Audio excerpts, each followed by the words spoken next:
Layla YouTube.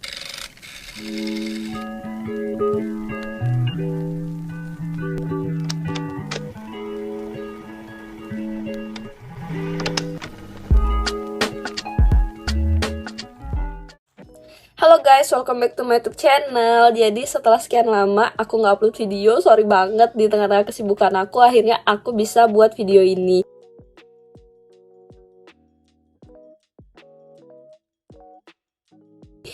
Oke, tentunya video ini tuh masih berhubungan dengan video-video aku sebelumnya tentang bagaimana kehidupan aku di Bali, kuliah aku di Undiksa, dan sekarang tentunya aku udah kuliah di Taiwan. Tapi video ini lebih memfokuskan bagaimana aku sekarang berada di Taiwan dan bagaimana aku bisa S2 di sini.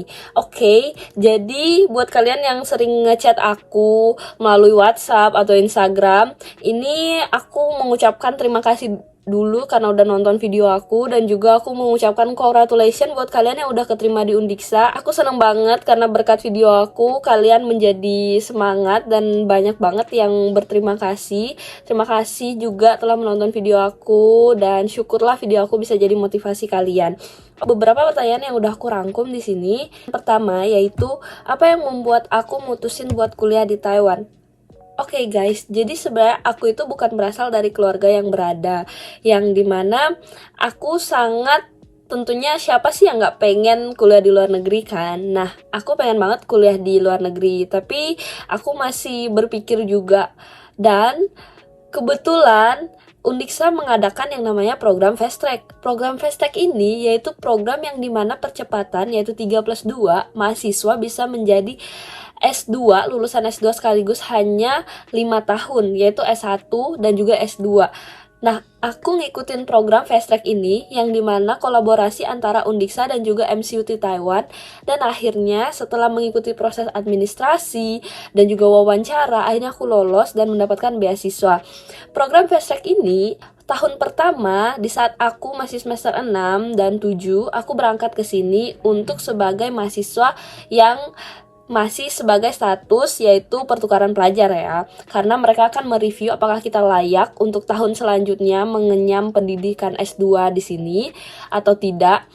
Nah, akhirnya aku berangkat bersama beberapa teman aku yang lolos. Akhirnya setelah kita berada di sini dan melakukan perkuliahan di sini dan juga menyelesaikan tesis sebelum tenggat waktu, skripsi sebelum tenggat waktu, yaitu di saat kita harus fokus belajar dan juga bersaing dengan berbagai mahasiswa, entah itu dari Riau, dari Pekanbaru, banyak dari Sumatera, banyak mahasiswa dari Sumatera, dan juga banyak mahasiswa yang dari Batam, ada juga yang dari luar negeri seperti Malaysia, Thailand, dan juga Vietnam.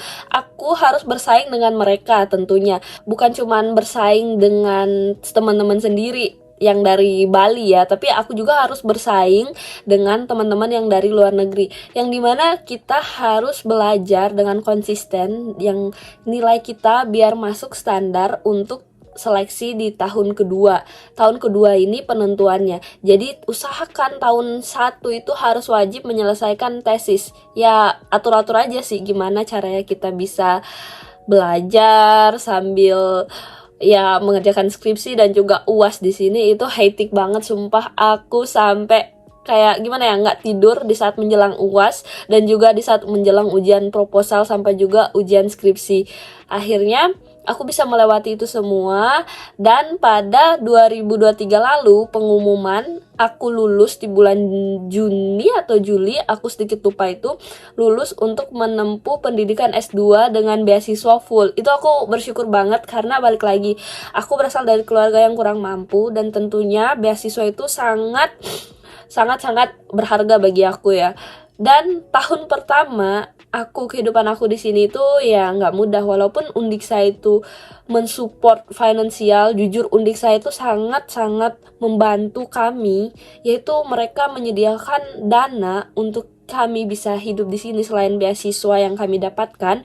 Jadi menurutku Undiksa itu berperan penting kenapa aku bisa berada di sini juga. Dan dengan dana yang diberikan Undiksa yang di tahun pertama, aku bisa ya untuk makan dan kehidupan sehari-hari. Dan akhirnya setelah balik lagi, setelah aku lolos di tahun pertama ini, waktu itu aku pulang ke Bali ya. Aku pulang ke Bali untuk wisuda dan lain sebagainya. Dan aku balik lagi ke sini, aku masih diberi tunjangan karena aku masih mahasiswa Undiksa nih. Sebelum aku lulus, sebelum aku wisuda, itu aku masih diberi tunjangan untuk tahun kedua pada kami para alumni-alumni yang saat itu masih berstatus mahasiswa untuk mengenyam di tahun kedua. Dan karena kami lolos dan kami masih berstatus sebagai mahasiswa Undiksa, kami mendapatkan itu dan kami terbang kembali ke sini. Untuk beasiswa di tahun kedua ini kita emang full funded untuk dormitory dan juga pendidikan, namun kita nggak dapat uang makan. Tapi kita dapat part time. Nah, sekarang kenapa aku bisa sibuk banget? Karena aku harus part time dan juga aku harus menempuh pendidikan aku ya. Aku harus ngejar tesis karena sekarang ini aku udah di semester akhir, semester 4. Jadi ya kehidupan aku sehari-hari seperti itulah. Oke, jadi ini lanjut ke pertanyaan berikutnya. Jadi apa tantangan terbesar yang aku hadapi saat belajar di Taiwan? Ini adalah hal yang menurut